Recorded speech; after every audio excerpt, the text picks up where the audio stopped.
Convite à reflexão número 90. Ressentimento e saúde.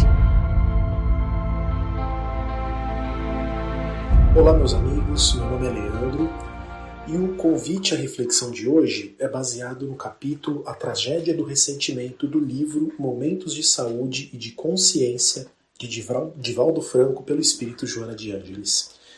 E Joana inicia esse livro falando que o objetivo do ser humano é conquistar a saúde integral. E o que seria essa saúde integral, de acordo com Joana? Ela diz que é quando o ser humano consegue atingir a harmonia entre o equilíbrio orgânico ou emocional e o psíquico, num quadro geral de bem-estar. Ela deixa claro que isso constitui um grande desafio, mas que ao longo da nossa existência milenar, a gente consegue alcançar resultados admiráveis e valiosas conquistas. Tanto que através do avanço da ciência, apoiada na tecnologia, a humanidade já atingiu um elevado índice de longevidade. Ou seja, nós nunca vivemos tantos anos, por tanto tempo. Quantas doenças o ser humano conseguiu erradicar ao longo das últimas décadas? Doenças que antigamente dizimavam povos inteiros. O avanço de terapêuticas avançadas que conseguem realizar o diagnóstico ainda precoce, que impedem o avanço da enfermidade. Porém, graças à inferioridade humana, novas enfermidades surgem, principalmente as dores da alma, depressão, síndromes do pânico, tendências suicidas, que surgem como verdadeira epidemia na atualidade. Mas, por instinto, o ser humano procura meios de evitar o sofrimento ou libertar-se dele, utilizando de todos os recursos imagináveis. É aquela história que todos nós já ouvimos falar. Podemos aprender através do amor ou pela dor. E conforme o ser humano se autodescobre, principalmente através da reforma íntima, olhando para dentro de si e utilizando as ferramentas do amor, consegue concluir que a saúde é uma conquista interior que se reflete no corpo físico como resultado da harmonia íntima. E cada vez mais a ciência médica expande o seu conjunto de conceitos em torno do que é saúde e doença, reconhecendo outras disciplinas e opções que da mesma forma contribuem para o bem-estar dos homens, reconhecendo cada vez mais que as patologias nas áreas psíquica e emocional transferem-se com grande facilidade para a área orgânica.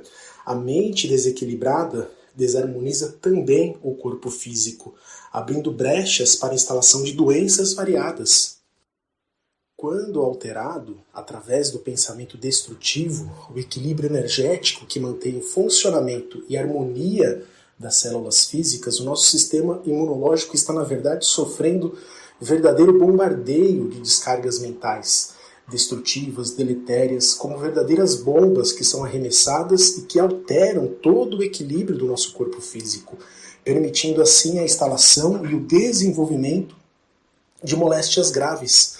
Devemos lembrar sempre que o nosso pensamento é uma força eletromagnética, uma força irradiante, uma força criadora, criando exatamente aquilo que desejamos, nos elevando às esferas superiores ou criando a prisão dos nossos instintos inferiores. O nosso pensamento tem a força de alterar a constituição do nosso organismo físico, desenvolvendo, por exemplo, doenças. Tudo aquilo que cerca o homem, de uma certa maneira, resulta da sua afinidade mental, pois através da energia do seu pensamento, o homem também é um co-criador. E é essa energia que é responsável pelos estados de bem e mal-estar, de saúde e de doença, de alento e de desconforto. O pensamento negativo, ou ligado às faixas inferiores, produzem diversos danos ao homem, influenciando inclusive o meio no qual se encontra. Quantos aqui não conhecem alguém que causa em nós uma desarmonia, uma pessoa que dentro do seu desequilíbrio acaba influenciando aqueles à sua volta? Quando encontramos com determinada pessoa e sentimos uma dor de cabeça ou aquele embrulho no estômago, porém o mesmo ocorre quando a nossa frequência está elevada, quando os nossos pensamentos estão voltados aos sentimentos de esperança, de ideias produtivas, de amor, de caridade, e que da mesma forma a gente pode irradiar essa energia contagiando as pessoas que estão à nossa volta. Em outro livro de Joana, ela reforça a força do nosso pensamento e como ele desempenha uma função importante no conjunto existencial do ser humano. Ela explica que a energia, os fluidos produzidos pelos nossos pensamentos, percorrem todas as células do nosso corpo físico, particularmente as do sistema nervoso simpático, que mantém perfeito intercâmbio com as do imunológico. O sistema nervoso simpático está ligado às nossas emoções, aos nossos sentimentos, sistema este que trabalha em conjunto com o nosso sistema imunológico. Realmente somos aquilo que pensamos, aquilo que atraímos para nós. Se eu acredito que eu vou ficar doente, que eu estou doente, o nosso pensamento tem a força e a capacidade de fazer com que o corpo realmente adoeça. Crer que algo vai dar errado e viver uma situação de estresse dispara um gatilho hormonal no cérebro. É como se o órgão percebesse que algo ruim está por vir e preparasse o corpo, mantendo-o em estado de hipervigilância. E não são os espíritos que dizem isso, são os médicos, cientistas, que o pessimista tem comprovadamente o sistema imunológico enfraquecido. A ansiedade, de forma bem resumida, é essa situação. Acreditar que algo vai dar errado a qualquer momento, viver esperando que algo de ruim vai acontecer e o nosso corpo físico vai produzir os hormônios necessários para enfrentar essa possível situação de risco.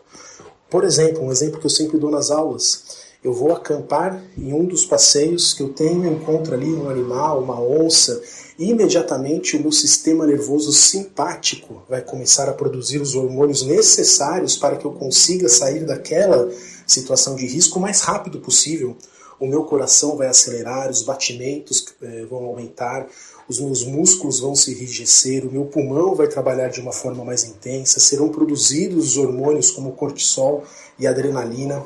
Eu consegui fugir daquela situação, já estou em segurança, então o meu sistema nervoso parasimpático vai entrar em funcionamento. Como o próprio nome diz, parasimpático. Então as minhas glândulas param de produzir adrenalina, os meus batimentos vão diminuir, os meus músculos vão começar a relaxar e assim por diante. Então quando a nossa ansiedade cria esse encontro com essa onça mental, com esse problema em que 99% das vezes ele não vai ocorrer, o nosso sistema simpático entra em ação, produzindo esses que são considerados os maus hormônios. Eles são bons, lógico, na hora correta, na quantidade certa. E quanto mais produzimos esses hormônios, como adrenalina, cortisol, eles impedem a produção dos bons hormônios, como a serotonina e a melatonina. Esse último que é conhecido como hormônio do sono, pois ela é liberada no início da noite, quando cai a iluminação natural, porém tem um pico de produção maior algumas horas após o anoitecer e ajuda a promover o início do nosso sono físico. Percebem o ciclo que podemos criar apenas com os nossos pensamentos desarmônicos? Como isso interage com o nosso corpo físico? Eu crio um problema que não existe e dia a dia espero que ele apareça. Meu corpo começa a produzir esses hormônios que, por sua vez, impedem a produção da melatonina, que regula o meu sono. Dia a dia eu durmo cada vez menos e com menos qualidade. O meu humor, a minha alegria vão diminuindo drasticamente. E eu vou colocar o problema, a culpa, naquele problema que eu criei. Cedo ou tarde, meu corpo vai adoecer. E quando isso acontecer, eu vou dizer, eu sabia, eu tinha certeza que tinha algo de errado comigo, que algo iria acontecer. Tudo isso apenas com a força do nosso pensamento.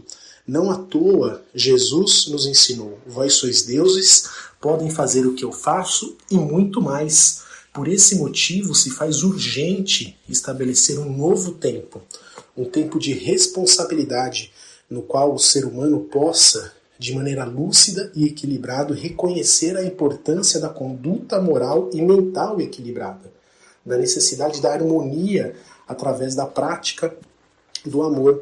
Não à toa, o nosso Mestre Jesus nos ensinou o amor a Deus acima de todas as coisas e amar ao próximo como a nós mesmos, deixando claro que o amor é a chave para solucionar esse mistério da enfermidade e saúde.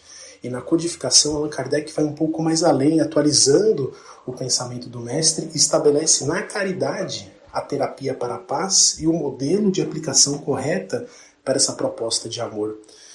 E com certeza a humanidade sofre cada vez mais as pressões relativas ao meio que está inserida, seja ela de relacionamento, profissional, econômica, familiar, entre outras. Pressões e preocupações que geram medo, ansiedade, amargura, que acabam desarmonizando o nosso sistema nervoso, levando o homem a histerias, obsessões, compulsões, que quando somatizadas, ou seja, quando migram do nosso campo mental, dos nossos pensamentos para o corpo físico, são responsáveis por enfermidades, como alergias, problemas digestivos, entre outras, que causam esse processo degenerativo junto ao organismo físico.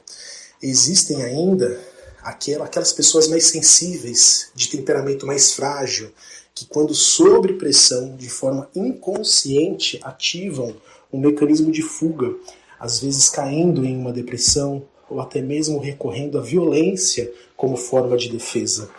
Essas pessoas mais sensíveis, que não conseguem suportar e superar essas dificuldades, as pressões do meio na qual está inserida, acabam se refugiando em ressentimentos, ou seja, guardam dentro de si profundas mágoas. E o próprio nome diz, mágoa é uma má água que acaba por nos contaminar. E mergulhar nesta água é intoxicar-se, como uma flor que regada por uma água contaminada acaba se contaminando e murcha. Outros, de forma inconsciente, tornam-se vítimas dos fracassos afetivos, financeiros e sociais. São as eternas vítimas. Joana destaca que não vale a pena deixar-se envenenar pelo ressentimento, pela mágoa, pois o ressentimento é tóxico e cedo ou tarde consome aquele que o carrega. Existem pessoas que são ressentidas e não se dão conta deste fato. E Joana explica que para esses casos é necessário um autoexame que irá auxiliar a identificar esse ressentimento nas partes mais profundas, nas partes mais secretas da nossa alma. E continuando com essa busca, com esse autoexame, descobriremos as raízes desse ressentimento, as suas origens, quando teve início e por que se instalou dentro de nós.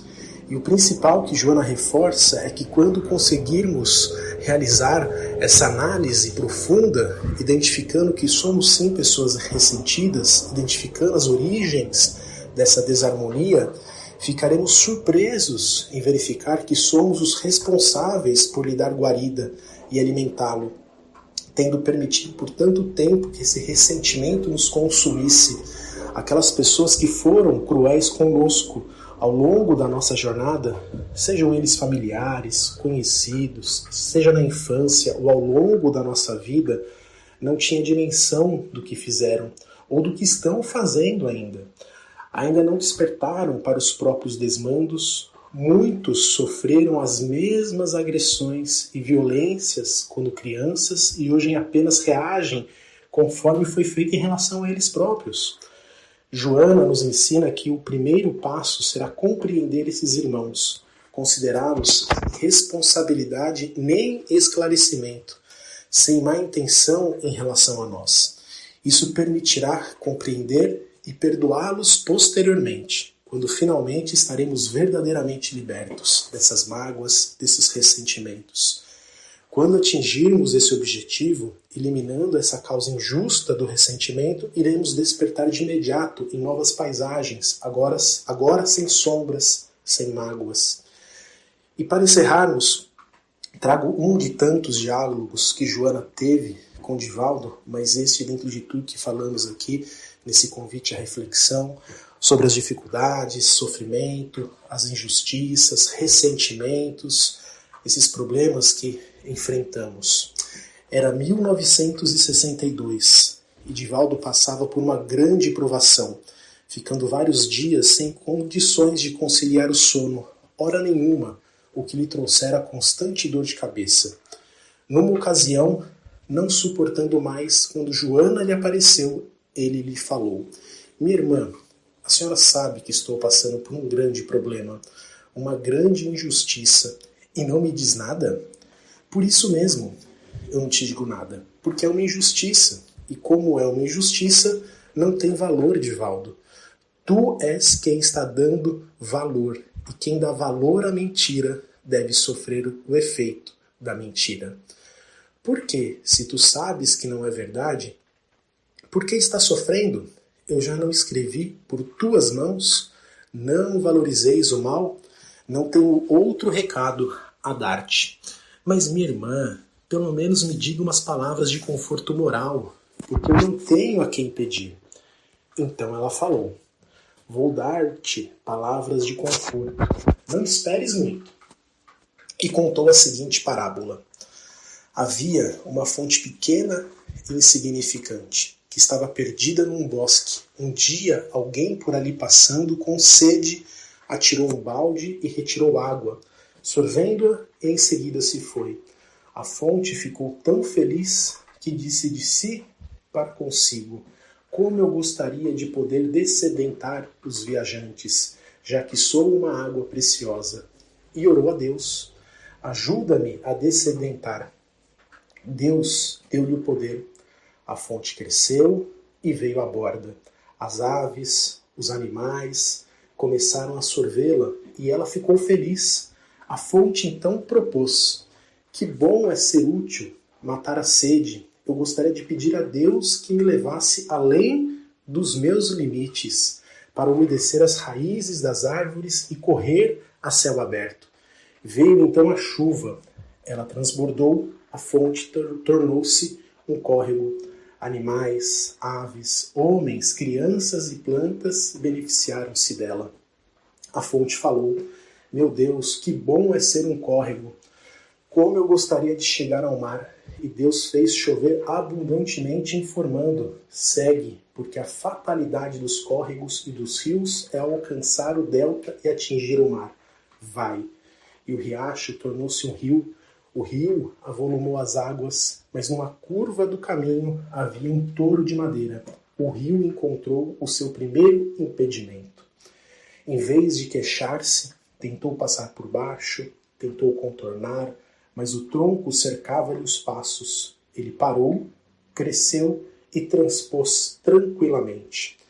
Adiante haviam seixos, pequeninas pedras que ele carregou, e outra cujo volume ele não conseguiria remover.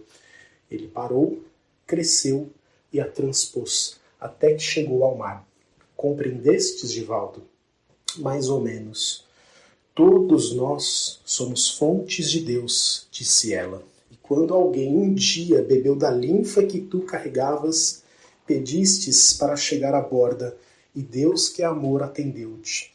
Quisestes atender aos sedentos, e Deus te mandou os amigos espirituais para tanto. Desejou crescer para alcançar o mar, e Deus fez a sua misericórdia, te impelindo na direção do oceano. Estavas feliz, agora que surge empecilhos, por que reclama? Não te permitas queixas. Se surge um impedimento em teu caminho, cala, cresce, transpõe-o, porque a tua fatalidade é o mar, se é que queres alcançar o oceano da misericórdia divina. Nunca mais lamentes a respeito de nada. Dr. Sérgio Felipe é um médico espírita. Ele fala sobre a importância de descobrirmos a nossa essência. Lembram quando no começo do áudio falamos da importância do amor, de amar a Deus sobre todas as coisas e ao próximo como a nós mesmos? Da importância da caridade dentro desse exercício de amor, de amar. Ele diz que a essência de todas as pessoas é o amor. E a vida só existe quando o amor se movimenta. Porque apenas é vivo quem verdadeiramente ama, quem dá movimento ao amor. Quando Paulo fala que fora da caridade não há salvação, se fôssemos retraduzir do grego, vamos encontrar que fora do movimento não há amor. Aquilo que Paulo chama de caridade é o movimento do amor. Que palavra você fala com aquela pessoa? É uma palavra de luz que traz esperança ou é uma palavra carregada de ressentimento? Uma palavra que destrói?